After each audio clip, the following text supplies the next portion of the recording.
Welcome back to another episode of the Nomads and Nimble Shadow podcast. Trading the high-stress life of first responders for a life of adventure on the road. This podcast is brought to you by Kendra, a retired police officer, and her husband Sean, a retired public safety officer. They have been on the road full-time in their Airstream since August 9th, 2025.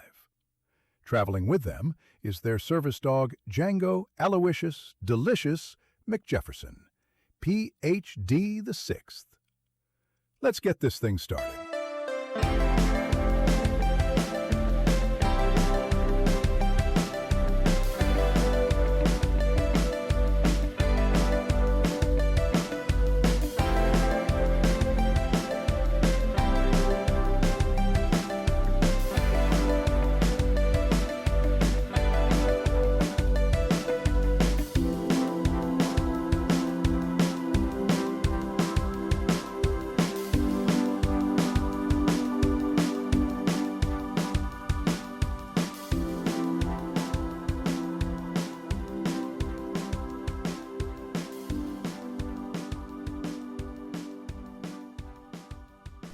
All right, we have a special guest tonight. I'm very excited to talk to you because not only are we good friends and you're going to have lots of good things to say, but most importantly, you are number one and only listener. I don't think I'm your only listener. Well, I you think are you're the only consistent listener. Yeah. Yeah. Even I don't even think our kids have been as consistent at listening. Ooh, so is it okay if I say your name out loud? Yeah, please do. Okay, Matt DiLorenzo, welcome. Thank you. Thank you for Welcome. having me here. It's a pleasure. He and I worked together. He also worked with Kendra, and I'm sure he'll tell you all about that. But you have some updates about your career coming up. I do. So let's start with the beginning. Yeah. We'll go kind of chronological. Okay. Chronological? Year by year. Chronologically? Year by year. Don't miss a thing. You were born a small black child, right? Oh, great movie. The Great, Jerk. The Jerk. Oh, it's such a great The Jerk. movie. And he says, "You mean I'm going to stay this color?" Oh, that family took such good care of him. You know, the mom in that show, in that movie, she's also the mom from the show What's Happening. Do you remember? Oh, She was yeah. single mom raising Raj and Dee. You have such a good memory. Is your memory this good for everything or just movies? For a lot of things. I mean, in police work, it was so good this way that I could remember the suspect, witness, victim's name, date of birth, Wow. sometimes social security number, at least the PFN, that personal file number. Mm-hmm. It was important. These were bits of information that were important, and there was an emotional context to it all. And so by having that, it locks in that memory. Mm-hmm. So For you. for me, it would, Yeah, for sure. I think that's unusual. Well, there's some neurodivergence Yeah. for me not that it developed, but that became more. The awareness became greater as I got older, and You're like, not everybody can remember these things? Yeah. Yeah. and what a strange thing to remember. I've worked really hard to purge a lot of those things. But it makes you really fun at parties because you can reenact any scene from any movie you've ever No. seen. Right? That's what it feels Sometimes, but you wanted me to go chronologically. Like. Yeah. So just tell us about yourself, and then we'll go from there. Okay, well, I was raised between two different places, between Belmont and Gilroy, California. A lot of family in Gilroy, Hollister. My dad had moved up to Belmont, and we were in Belmont. Lived in Santa Cruz area for a while too. I went to kindergarten at Quail Hollow Elementary, which is Oh, you did? yeah, it's not an elementary school anymore. I think it's a It's like there's a preschool there. yeah, there's some sort of educational resource thing or something there. But it used to be an elementary school, Yeah. first or kindergarten through 6th grade, and I remember going there in 1979. Mrs. Robinson and Miss Butterfield were my teachers. Miss Butterfield. Yeah, and it was very special because my teacher, Miss Robinson, would come to your house for dinner one night Oh. for every student. Please don't disclose on the podcast, by the way. Disclose. Oh no, this is not a disclosure. I would say for our listener, but that's me. So for me, what that is disclosure witness, right? Yeah. Or disclose to you. Now, and that was a real special moment. Like I drew her pictures, and she came over, and it was like a parent-teacher conference, but she would do that for all the students. So cute. Come over to your house. Yeah, each kid got one night where she would come for dinner, or maybe she just wanted a free meal. I don't know, but she was a lovely teacher. So She probably just wanted to see what your houses were like. Yeah. That explains That why explains little it. Johnny is so difficult. right. So far we've covered preschool. No, We it's fast kindergarten. forward to the I'm going top to fast part. forward. So, in 2000, I became a police officer at the City of Oakland. So, Oakland Police Department, I started. I had actually tested for Oakland and San Jose, and I was offered the job first with Oakland, and I was concurrently testing with San Jose, and I was waiting for a final, hey, you're going to the academy. Now, in 2000, and I still believe it, I thought San Jose was going to be the most magical place to go. I had very good friends that had gone there that were older than me. Will Young. I don't know if I can. I'm sure I could share his name. Anyway, so Will, he and I were college roommates. We were in the military together, and then he went to San Jose, and I was like, "That's where you got to go." I went on a few ride-alongs when I was on leave. Amazing. I was like this. I was hooked. Immediately hooked. This is great. It was on midnights. We call it Dog Watch in Oakland, and it was so exciting, so much fun, and I didn't want it to end. It was great. When the night was over, I thought, where did the night go? This is amazing. So, but I got the offer with Oakland, and then I said, can I take 48 hours to decide? And they said, sure, no problem. And I was waiting for San Jose. And I called the backgrounder at San Jose, and I said, what's going on? And they said, you got the offer, however, I'm immediately rescinding it. And I said, why? I said, well, we were going to send 40, 50 in this academy. We're only sending 12. And it was an academy that was just folks that were Spanish-speaking only, or not That Spanish-speaking was my only. academy. Okay, so Spanish-speaking and mostly female is what the backgrounder had said. So I don't know. Yeah, Great. we were Thanks a lot, Kendra. You No. saved Matt's career. No. timely with the whole DEI thing, but no, we were called the Affirmative Action Academy. It was only like 12? There were 12 of us, and then 12 or 13 outside agency people. Okay. So it was a total of like 23 or 24, Okay. but only 12 San Jose, and we had one white guy, and then everybody else was either female or a person of color. Oh, okay. So for me, it wasn't a real big problem because I thought I'm still going to get a job, which is what I wanted. I wanted to start doing police work, so I went to Oakland, and what a great place to learn to do police work as a young person. You know, Yeah. it was very exciting. Trial by fire for sure. My first year in Oakland, there was 114 homicides, and it felt like I went to every single one. I worked what we called third watch, which is swing shift. Dog watch is the midnight shift, and that's what we called it there. The culture is very old school in the sense of, it reminded me of what an East Coast police department might have been like, or San Francisco in that sense. Very old police department. San Jose is an old police department, but they're so much more progressive in what they were doing. So then after 2 years there, I transferred to San Jose, and I've had a full career at San Jose, getting ready to retire. And it's been up and down and good and bad and a full gamut of emotional experience. But I did meet Sean there, and I did meet you there. Yeah. And so those are wonderful things to happen. And you two lateraled away from San Jose during the big, Measure B attack on our pensions. We lost several hundred, close to 600 officers or something left. There was San a Jose. lot. There was a lot I of. want to say it was close to 600, and then that's kind of when you guys started becoming closer, right? For sure. When I first knew of Sean, my first experience with Sean was in 2006. I think you were in NCI, because you had just left Metro to go to NCI. Because I just had come into Metro as my first specialized assignment 2006 there. was my first year. Okay. So we went to the Presidio, VSET, Metro, NCI. I think Merge might have showed up a different day because they have to be Yeah. not with us, but, Anyway, and LA SWAT had come up, and they were doing a week's worth of entry training for us.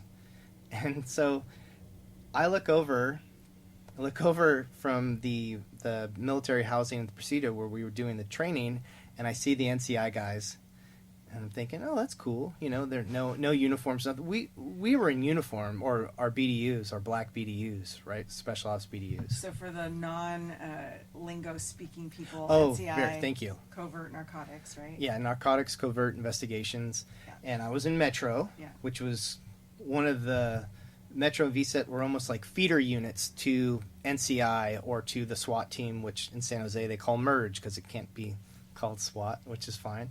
But you go to these other units and you get started, Yeah. I always thought, and then you branch out, merge, canine, you go to these other spots.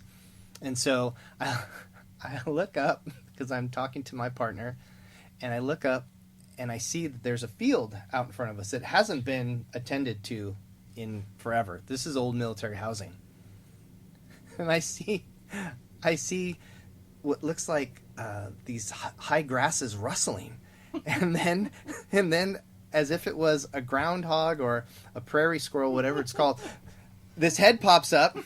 It's this shaven head. And it's Sean Nunes, and he's looking around. He's like jerking his head to the right and to the left, and looking forward, and then drops down, and then he had to have crawled because I see the rustling of all the leaves to another spot, and he pops his head up and looks around and goes, making that noise with like sucking on his lips through his teeth, and then pops down, and then just keeps going around. And I thought, how long is this guy going to do this? It's got to hurt your knees and he didn't have elbow pads or knee pads on. What is he doing? Determined. What were you doing? Well, we were on a break, and I can't just sit there and hang out and talk. Yeah, you couldn't just sit in the shade and drink or drink a bottle of water. There you go, Django. Slippity slappity Django. So I thought, this dude's hilarious, and that's some funny stuff. Like he's a spaz. Super fun. And then fast forward, it's 2012, the end of 2012, and Sean and I and Tony and Adam, the four of us, have now left and gone to a sheriff's what a motley agency. crew, right? What a motley crew. A sheriff's agency, a small sheriff's agency on the Central Coast. I mean, are we allowed to say the name? Can I let me add a little bit. So we had to get out of our retirement system and into PERS. Yeah. And the first one that would take you and I, were we talking up at that point, or would we just show up? And we just show up and be like, hey, I know you. No, we were talking. Okay. We needed to get to PERS. Right. And we made it. We made it, man. We made it. We made it. We were talking during that time because you and I were both having second thoughts. Okay. You were in motors, and I was at 290 team. We were in premier spots, and we could have stayed and didn't have to leave necessarily, but I think there was a quality of life issue that we were getting concerned about. At that point, I had 12 years on, almost 13. No, 12. I had 12. And I was feeling a bit rough. In fact, that brings me to a quick story about you, Kendra. Uh-oh. Not it was a good story. But we were feeling a little burnt, you and I, and we both were talking like, maybe we shouldn't do this. I don't know. And there were different times because we knew each other, but we hadn't been in any units together or patrol together. So we had chatted a few different times, but nothing significant. But once you and I both learned we were doing this testing, and then we had Luisi and Adam as well, it became a thing where, completely different people. Yeah, like, just- you guys could not be Hey. more different. I do remember because your oral presentation with the sheriff was one day before mine. Remember this story? Mm-hmm. Okay. I have killed a- it. I'll have a story, but go ahead. Keep No, talking. go ahead.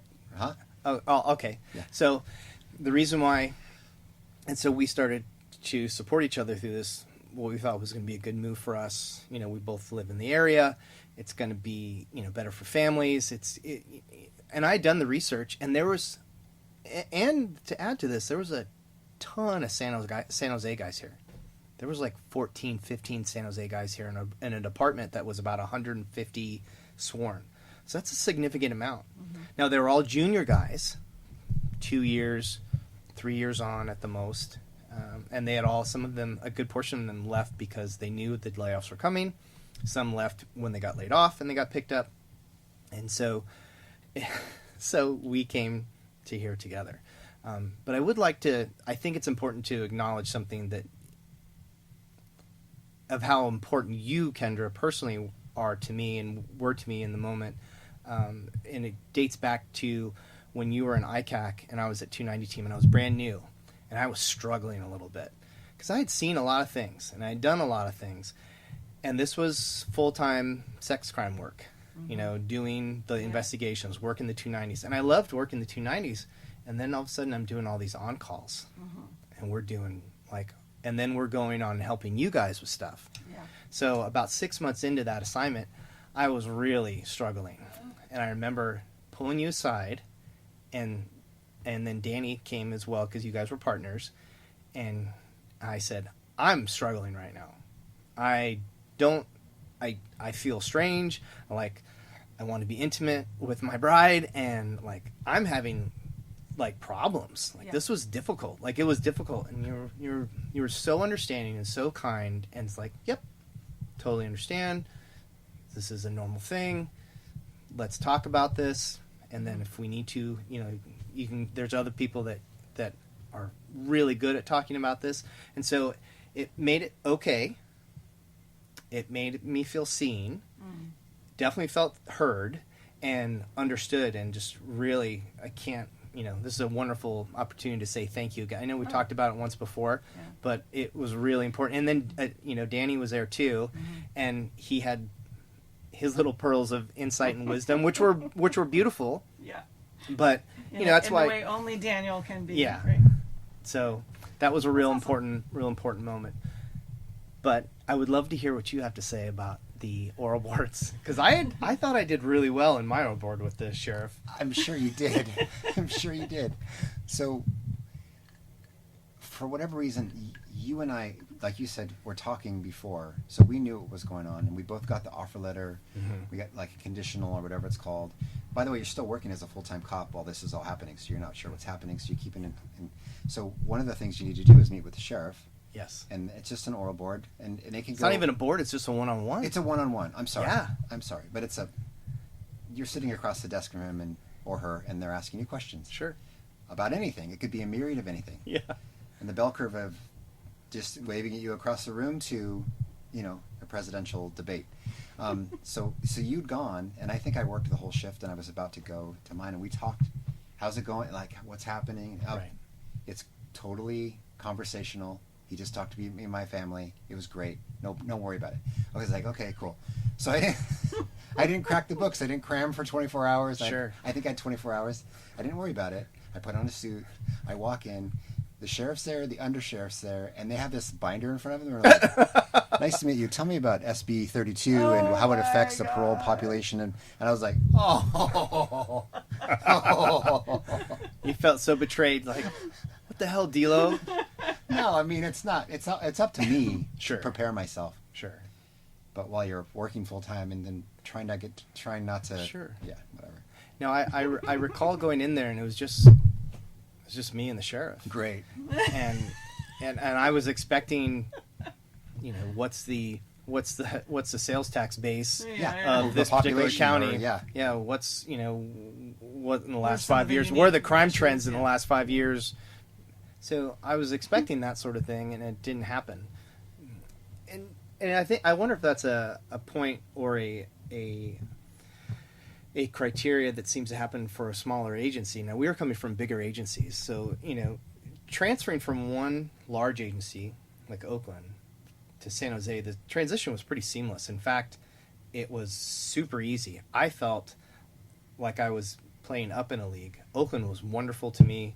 I learned so much, but I really became a good police officer, a really intellectual, critical thinking officer, more than just like trying to be courageous and brash and brave and, you know, do all the high end stuff. When I got to San Jose, it's like I learned that you have to put your brain into it and not just your balls. I mean, really. Yeah. I mean, really. The professionalism part of it. I wanted to go Knowledge do is power. Yeah, I wanted to go do some parole searches in FTO, and my FTO said, "Sure, no problem. What do you got?" So, well, I just pulled some stuff off off our MDT, you know, the list that says who's on parole in your district, because of that you used to have that parolee list. He's like, "Okay, where's your workup? Where's your criminal history? What's the house look like? Do you have any idea of how many people are in the house?" So this whole list of how do you do an actual operation? I said, I don't know. You know, show me. Tell me what to do. Not just kick the door. Oh, he's not here. Sorry. Mm-hmm. You know. So I became a good, competent police officer coming here to San Jose, for sure. And when we went to the smaller agency, a sheriff's department with a high rural, what is the word I'm looking for? Like the environment was not just urban, it was rural too, and really rural, And and big. big and expansive with fewer resources. That was a real shock to me. Make a car stop in San Jose, you've got 1, 2, 3 units that show up very quickly. You make a car stop in the middle of the mountains or up the coast. Yeah, it was quite an experience, and I thought I had done so much research. I went on a bunch of ride-alongs, and, you know, at different shifts. I did all this research. I talked to people. I read things about the agency. I did everything I could, and then I got here, and I thought, boy, I sure made a mistake. But we were together. Were we though? No, no, we really weren't. Yeah, We were physically together at briefing, but that was That was it. it. That was it. They kept you separated. They knew you were trouble together, probably. You bring up a really good point. Mm-hmm. There is a smaller group, and we were the last of a group from San Jose that had come over those like 2-year period, let's say. And if you recall, they put the swearing in ceremony, because you got sworn in like 2 weeks after we did. Remember, I showed up with the baby. We had the little baby at that time, and I showed up and I had the baby on the stroller, and you had your little girl there gonna pin your badge on you.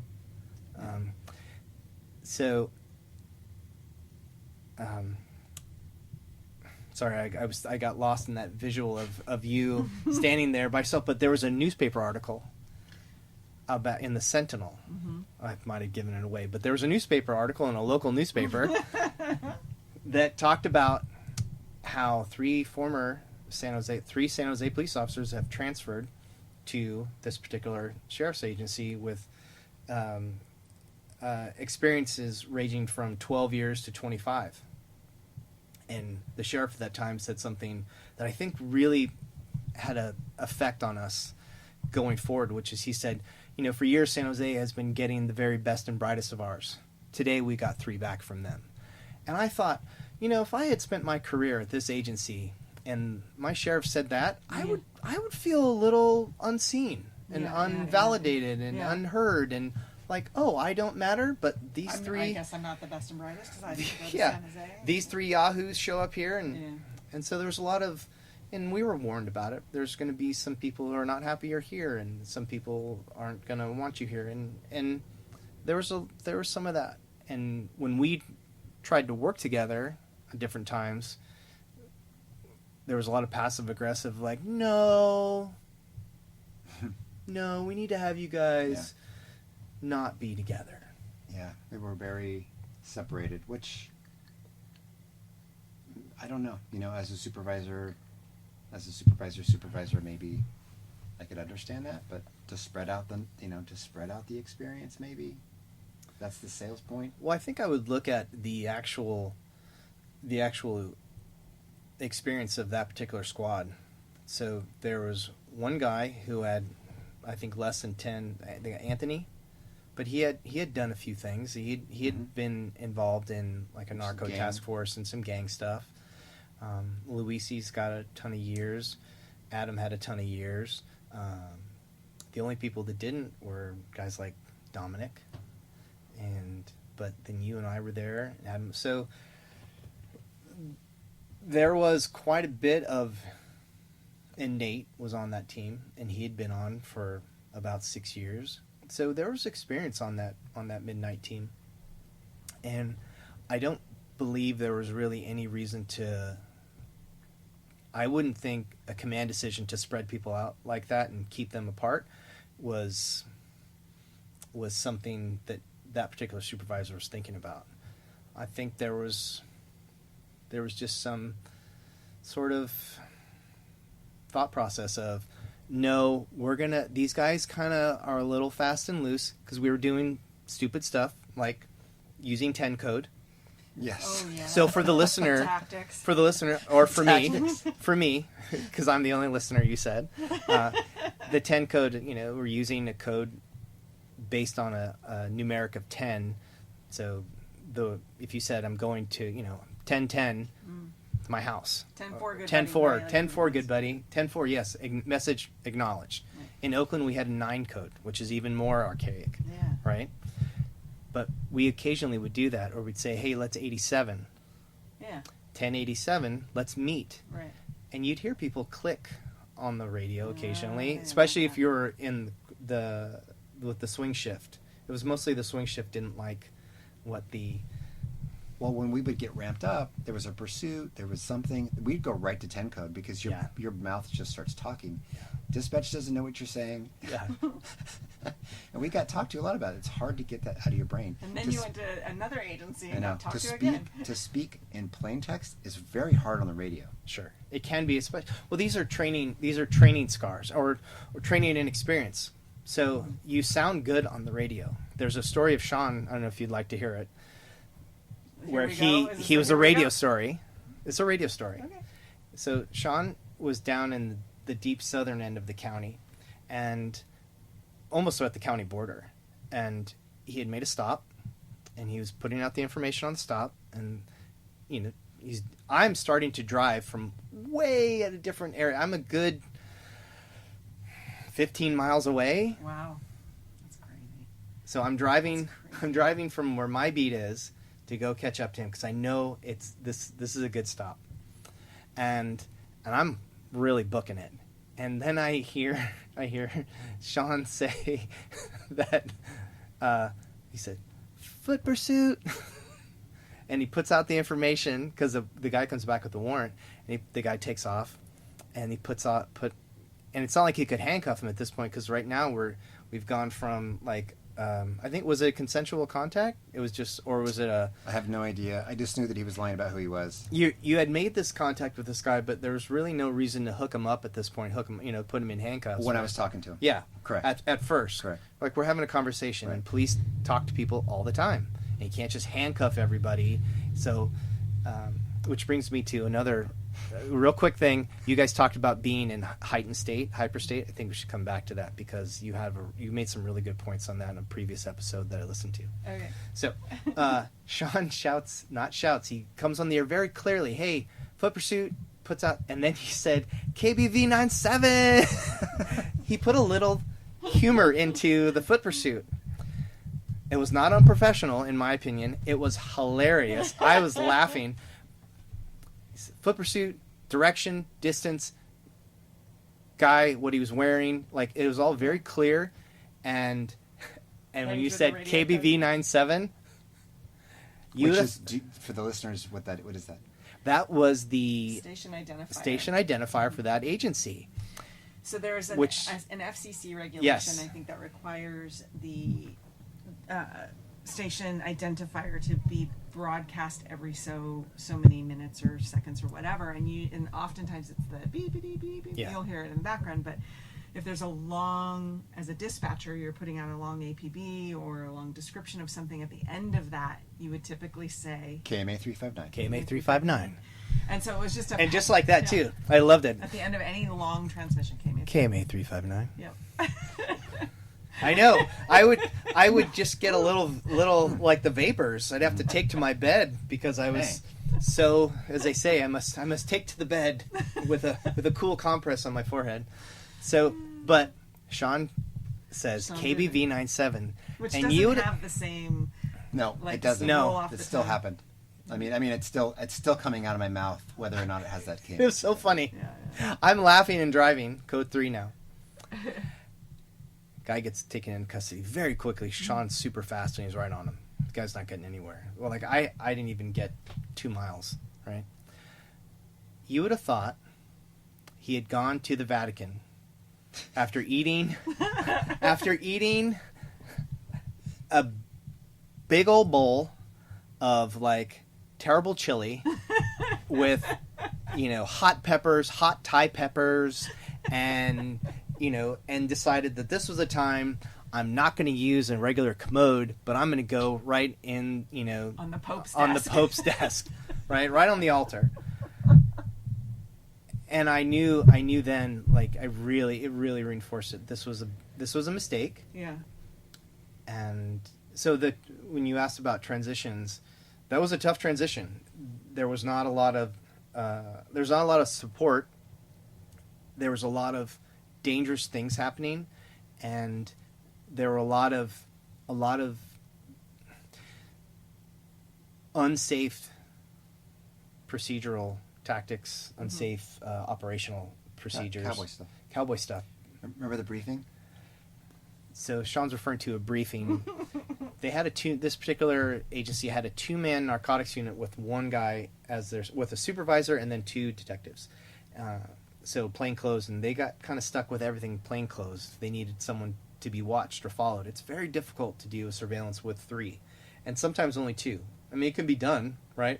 But when you're out in the country and you're trying to get sights on a place that's a ranch or a farm or some other kind of, it's difficult. To do this right, they are labor intensive. Mm-hmm.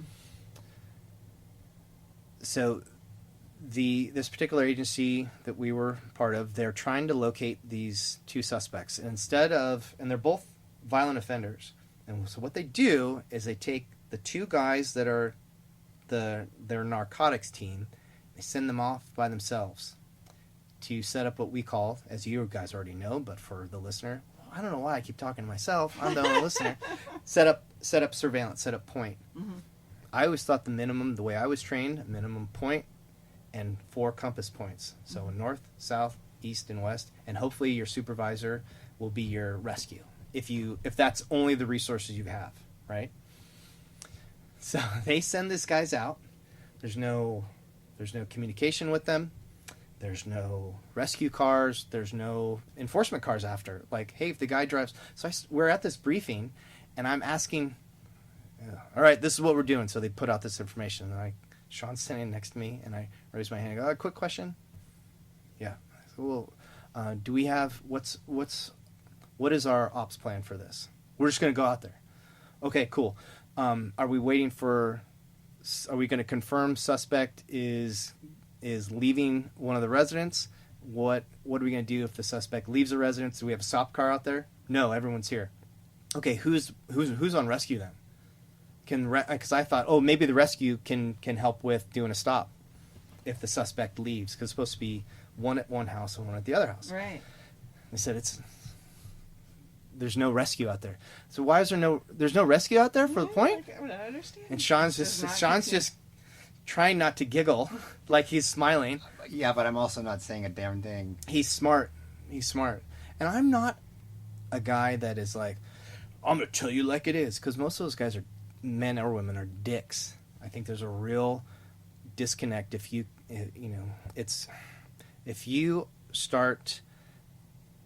not able to tell the difference, or it's a mistake to not be able to tell the difference between speaking something that's true and speaking without, a thought in your head at that point. Like saying something that's true or just kind of letting it fly because you tell it like it is is nonsense. Right. And if I get too long-winded here, guys, you got to reel me back in. 4 Edit. hours later. Yeah, 4 hours later. So anyway, I'm asking certain operational questions.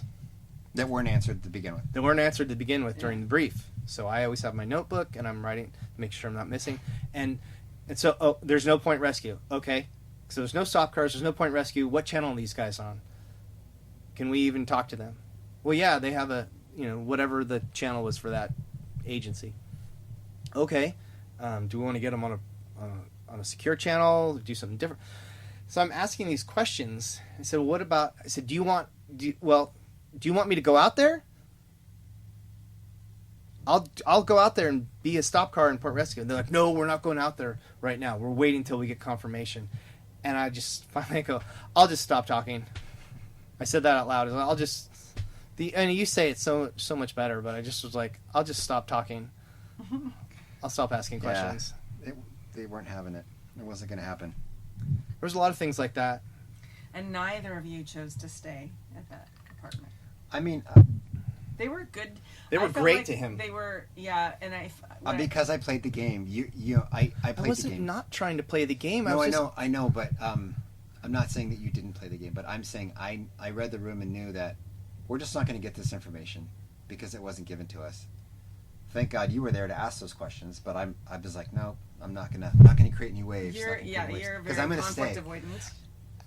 Yeah, because I knew I thought I had to stay assimilate. a lot harder than you had to stay.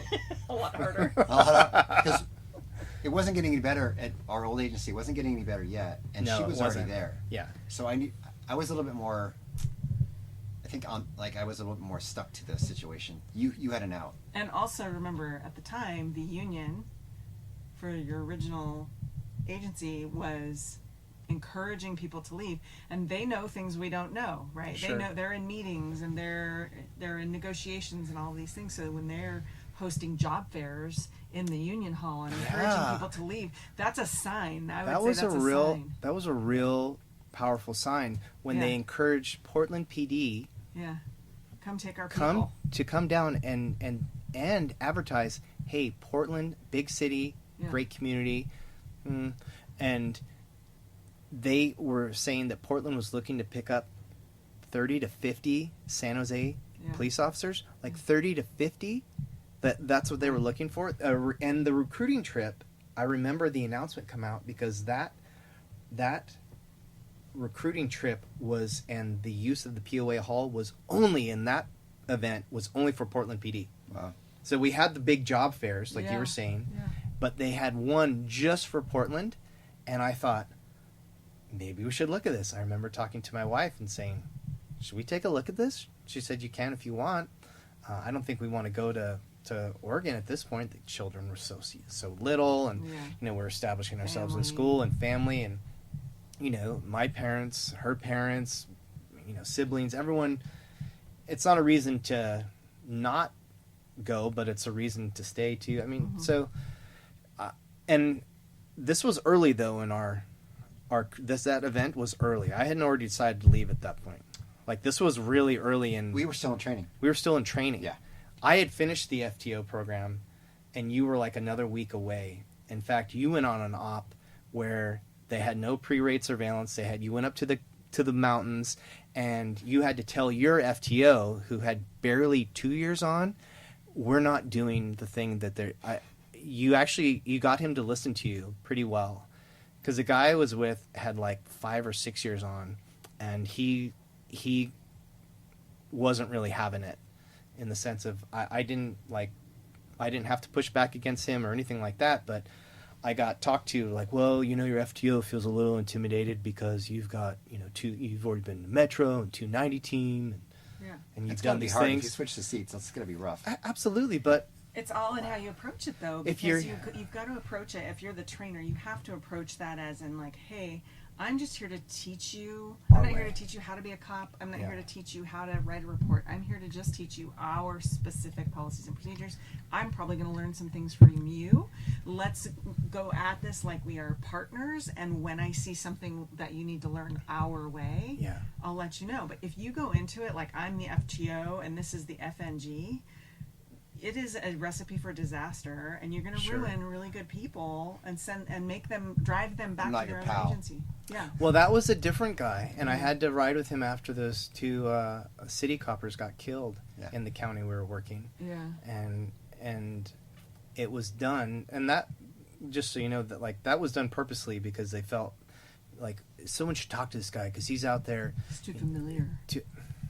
And I said, look, this particular guy was trying to tell me this, I'm not your buddy, I'm not your pal, you know, you got to just ease down a little bit. You got to ease down.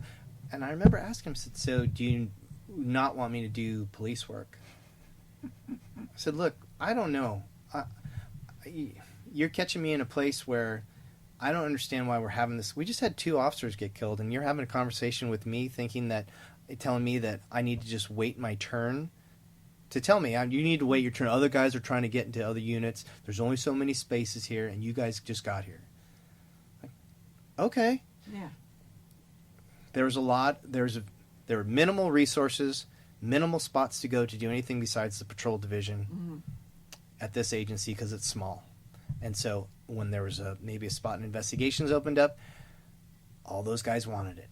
And when a San Jose lateral from a previous group that had gotten in the laid-off group got the spot because he worked his ass off, he did. He worked his ass off. He constantly worked. He got the spot. It's not fair. It's not right. The best choice for the department. It's not fair for the guys who had been there longer, but if he's the one who got it, I mean, I don't know what to say. It brings up that whole you haven't paid your dues. The meritocracy, right? Like, it's only meritocracy if I'm getting it just because of longevity, then that's cool. But that's just seniority. That's just seniority, right? So there are a lot of people who talk about everything should be a meritocracy until they don't get something they want. Sure. You know, it's like, I don't think I'm saying that the right way. I think you but are. You understand what I'm saying. I think you are saying it like right. They don't look at like the overall skills and experience and qualities of the person applying. They just look at how many days have you been at this agency, and that's all that matters. Sure. And that's not the right way to approach things. You know, and that's why none of you stayed. Yeah, I didn't, and none of those. Very few of the laterals from San Jose to that agency stayed there. There were guys returning to San Jose after having been at that agency for 6, 7, 8, 9 years. They had been there, and they tried to gut it out, and they got assigned to the courts division, and they were kind of mixing things up, and they're doing, and then so many. I was trying to do a quick count in my head. I can count at least 9 that we knew that were there with us at the same time and left. I only know of one of the San Jose guys that stuck around, and he was the one that got into the investigative side and started doing stuff. You know, the other 13, 14 all left. Yeah. And a majority of them came back to San Jose. So that tells me something. So, and everything, I mean, it's all leadership, right? Any problem in any team, organization, it's a leadership problem. And in the car, when it's 2 of us, me and this junior FTO, it's for me to be humble, to learn from this person, because, and I have to lead myself in saying, you have to be humble, you have to learn, you've gone through this before when you transferred from Oakland to San Jose. There's a transition time. You can make this happen. You know, make it work. It's closer to your family. But the difference when you go to San Jose, you felt like, I'm kind of leveling up as far as the quality. I sure did. Of the agency I sure felt and like the professionalism. Yeah. So in this one, you didn't exactly feel that way. I remember you saying something about there's like one person. There was one person that you would come home and say, I respect that guy's leadership style. I could learn from him, but you felt like you had more experience and knowledge than most of the people there, most of the line personnel. But also you talked about just not seeing leaders that you really felt inspired by. Yeah, and I can only compare it to what I meant before. So San Jose's briefing room was immense. I mean, how many people can fit in there? 250 people? Yeah. No, I mean. I can remember being there. Standing room only. I mean, there's people standing. And I remember on midnights with like looking around and saying, 80 people. That guy is really good at this skill. Right. And he's very professional. He's very respectful. And he's done all these things. And then this person over here, you had multiple mentors for different reasons, for leadership, for speaking in public, for teaching, for tactics. They were surrounded by him. And there's always someone in a room. Look around. There's always someone in a room that can do something very well and should be your mentor. Could be your mentor anywhere. Sure. Well, in this, we were, a lot of young people, and I remember looking around and being like, there's there's nobody here that I'm trying to drive to be more like. And that's not their fault. It's because of experience and youth, and we were all stuck on graveyards. But I like to be able to look around and go, I'm going to emulate that person this week. I'm going to do as best I can to be, that kind of person. And I think for me, what I had to do was to say, I don't want to be like this particular person. Our supervisor at that time was very young. And again, I should have had a little more forethought when I was speaking, because I asked a question. I was brought up to ask clarifying questions. Mm-hmm. I don't understand. Can you please explain it to me? Mm-hmm. And I've had to learn to modulate my tone of voice, volume, body language, even leaning forward or big eyes or whatever. It can be unsettling, or it can make someone feel uncomfortable. And so I've had to really learn to take a breath, pause, ask a question, change the tone, change the volume. And I remember asking the supervisor at that time,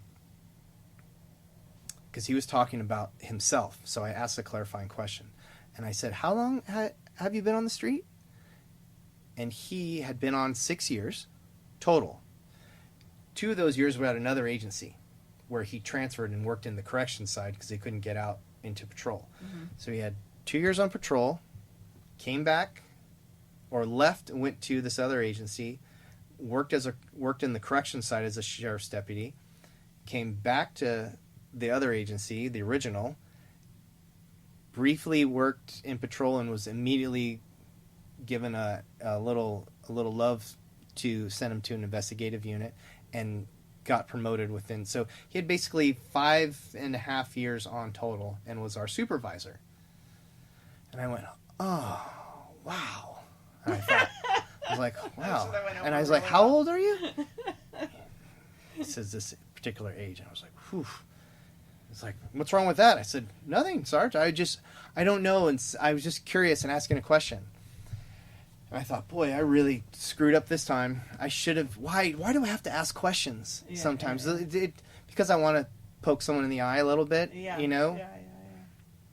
And then you want to hear him articulate his lack of experience. Yeah, I want to know. Yeah. I want to know because this is serious business we're doing. Mm-hmm. Like, this is... People die. Mm-hmm. And when I see officers, even at places like San Jose, get in trouble for doing stupid things like falling asleep in a car, for being overweight and not able to be in a foot pursuit, to not able to get, not able to qualify with their service weapon, just with their service weapon. I'm not saying they have to be. There was a great officer who worked the front desk, and he worked Jerry. I won't say his last name. Hispanic guy, super buff. Do you remember him? He worked the info center and patrol his whole career. He looked as fit from day 1 as he did to day 25. Yeah. Worked his beat hard. Took care of his district. Took care of his team. He wasn't out there acting like he wanted Serpico trying to burn the city down, but he's exactly what I thought a patrol officer is supposed to be. And when I see that not happening, it bothers me. And so when I see bad leadership or leadership that's not inspiring, I get triggered by it. We worked midnights, Sean and I, with the rest of the guys on our team. And so on Sunday night, which is going to be our Friday, we start our Monday, Tuesday, Wednesday off, we don't want to stick around. Oh, it's a Sunday night into Monday morning. Okay. And when that particular leader is telling us that maybe it's a good idea if we come to Bible service or Bible study with him and our lieutenant, that hey, the lieutenant and I are going to be over here at Bible study. If you be a good idea if you guys came by. And I remember Luisi turned around and looked at me and went, mouthed, "What the hell?" And I looked over at Sean, and Sean looked over at me. And Adam looked at the 4 of us were like heads so were bizarre, going. We right? burst into flame. Yeah, what is happening? Yeah. I think the Bible's a jam. I've gotten a lot of solace from reading Psalms and other bits of the Bible, but I'm not going to enforce that or tell you should come to at briefing tell you that it'd be a good idea for you. How am I supposed to take that? You guys should come. Like, are you just inviting us? Hey, I'd really like to share with you. But, hey, man, Yeah. how do you know I'm not of a different faith? Right. The lack of experience and maturity, that's what highlighted it for me. Yeah. Not even recognizing why that might not be appropriate. Why that might not be appropriate. Because how does he know that, that I'm not Jewish or a follower atheist, or atheist or, a Muslim or Hindu? So it was rough. Did Sean ever tell you what happens when we would go to the briefing room? Like at the outside the briefing room door? Yes, you would stop and pause and lament together. Well, we take breath. turns. Sometimes it would be Sean just leaning against the door, pressing against the door that you have to pull open. Yeah. And he's pressing against it with his head down, just shaking his head. Like, what have I done? What have I done? I said, come on, man, we can do it. Just one more day. Let's just work through today. I felt so bad about that. If we could only have predicted and had a crystal ball, I would have. But never let he you was leave loved San Jose. there. Like, and I wish I could have been like that. I don't know if I was loved. You had friends. For you sure. had people that really liked you. Like when you wanted to do the support unit for their SWAT team, Yeah. you sent an email, hey, I'd like to do this. They're like, sure, come on. I sent the email, and didn't know this particular supervisor. I sent it to, I CC'd our supervisor on it, who also responded on this now email chain. That would be great. You would be awesome there. I'm super excited. I hope you get it. Or like, not I hope you get it. It's like, yeah, you should get started with that. That's great. That other guy never responded back. I have no idea what that guy looks like, who he was. I had no interactions with him. Yeah. But, Didn't even acknowledge the fact that you took the time to send an email over. So I transferred to San Jose back. And it was a long 7 months for me at that other agency. But I came back to San Jose, and I wrote a quick memo. I showed up at Backgrounds Recruiting. I said, I'd like to come back. And they said, D'Lo. And I said, yes. And they're like, you want to come back? I said, that's why I'm here. My paperwork was done within 10 days, 12 days. And I just had to wait. The only thing I had to wait for was the hiring board to meet. Right. Otherwise, I would have been back, 2 weeks earlier. Yeah, and now I'm ready to retire. How many years total then from Oakland and here? It'll be just over 25 when I retire. Yeah. Just over 25. But are you ready to retire? Yeah, I was talking to my wife, and I said, it's not necessarily that I don't want to do police work. It's just that I don't want to do police work anymore where I'm at. San Jose's been great to me. There's also been rough times, too. The human experience at that place hasn't all been one thing or the other. I was talking to someone about an older officer I remember seeing when I had about 5 years on, and this guy was wearing a pin on his uniform. Did you guys ever see the people that would wear a KMA pin on their wool blouse? Mm-hmm. And I remember asking him, "Hey, what's that? What's it? Kiss my ass." It's like, you're wearing that on your uniform? Well, I'm getting ready to retire. They can all kiss my ass. And I thought, I never want to be that angry or bitter in order for me to leave the place. Yeah. You see it with children when they reach adolescence and they're getting ready to leave the home, maybe go to college or join the military or doing something where they're moving out. And there seems, I don't know where the data that shows this, but among adolescents or young people where they feel like they have to do something, or it has to be some sort of aggressive break. They soil the nest before they flee. It's a bristling. The bristling. Yeah. Is that the term? That's the term I'm making it right Okay. now. The bristling. Well, I never wanted to be bitter about when it's time to go. Look, this is a machine. It's a 10th largest city in the nation, at least it used to be. It was one of the larger departments in the country. There's been a lot of good things I've been able to have happen with me there, and there's been a lot of stuff that has been terrible, just not good.